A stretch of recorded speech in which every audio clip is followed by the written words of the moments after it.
puxou algumas coisas aí que, para mim, emenda uma outra dúvida minha, né? Você falou que, para mim, é fundamental que a nossa formação, por si só, deve produzir pessoas críticas. Só que é muito legal como você embasou, né? Porque não é crítico pelo crítico. Hoje a gente vê uma galera que olha um trabalho de outra pessoa e fala, tá ruim, faço melhor.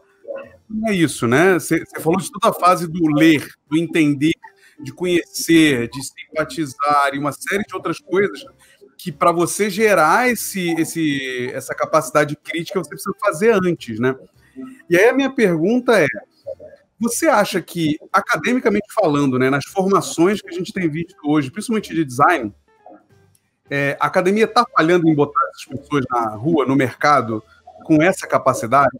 A gente, ao longo do tempo, formou mais gente preocupada em ganhar concurso de design do que realmente entender?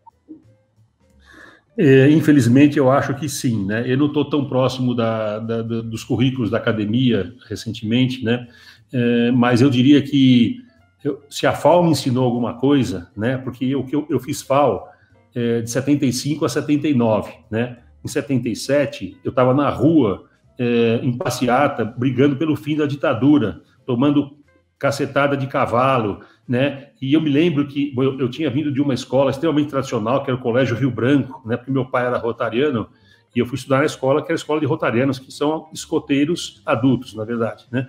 E quando eu cheguei na FAO, no primeiro dia, e vi os meus colegas em cima da mesa, falando, essa aula tá uma merda. Eu falei, nossa, não pode falar assim com o professor, né? Eu tinha uma bagagem totalmente careta, que eu passei os meus 2 anos da FAO em crise de identidade pessoal, né? Tentando entender o que era, de fato, o mundo, né?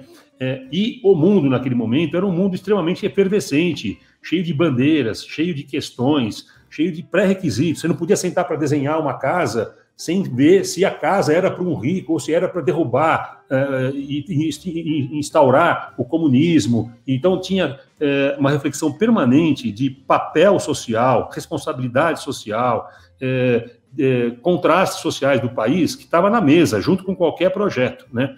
Então, eu tive a felicidade de viver isso, que me marcou e me mudou completamente, né? E que introduziu na minha forma de ver o mundo essa visão crítica e eminentemente de esquerda, né? Ou seja, no sentido positivo do termo, né? Ou seja, Brasil é um país de altos contrastes, a gente sabe que opera numa dimensão e numa parte muito privilegiada, enquanto designers gráficos, né? E que isso e não representa a totalidade das dores, necessidades e demandas, né? Que poderiam estar sendo endereçadas pela nossa profissão e nossas competências. Então, eu acho que a academia, ela hoje instrumenta profissionais para o mercado, né? Assim como filha do iluminismo, ela está formando mão de obra, né? Como na maioria das vezes acaba formando, e perde essa oportunidade de construir indivíduos, né? Formar indivíduos com senso crítico de mundo, que depois, com a ferramenta correta na mão, vão ajudar a sociedade a virar uma sociedade mais harmônica, mais equilibrada, menos desbalanceada, né? Então, essa é uma questão bastante importante, bastante de fundo, e não é uma formação fácil, né? Porque eu, durante muitos anos, fui membro do Conselho de Notáveis da Escola Pan-Americana de Arte, e eu era responsável por ver todos os trabalhos de graduação dos alunos que estavam se formando.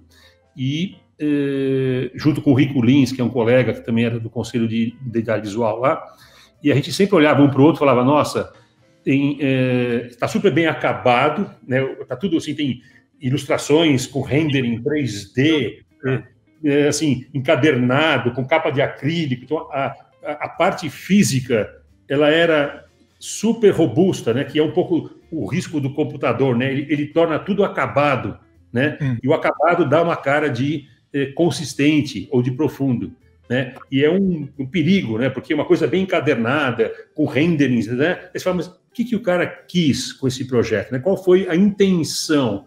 Qual foi o conceito que levou a chegar a esta resposta, né? Quando a gente cavava, tinha muito pouco, e aí falava assim, bom, essa é a maior dificuldade da formação do profissional designer, né? Como é que o cara forma uma visão crítica que ligue conceito com resultado, né? Não só resultado enquanto também o belo, né? O belo vazio, né? Que eu chamo, o belo sem nenhuma consistência ou estrutura de reflexão crítica de mundo, né? Nunca a linguagem, nenhuma linguagem está separada de um questionamento, né? O questionamento, ele é da natureza do ser humano, né? E a gente, qualquer livro que você lê, você vê que lá tem por trás daquela qualidade, daquilo que você gosta, tem alguém que está falando, né, da sua perspectiva de mundo, com a qual você pode ou não concordar, das emoções, de um tempo, de um espaço, de uma relação e da natureza do humano, né? O que é ser humano, né?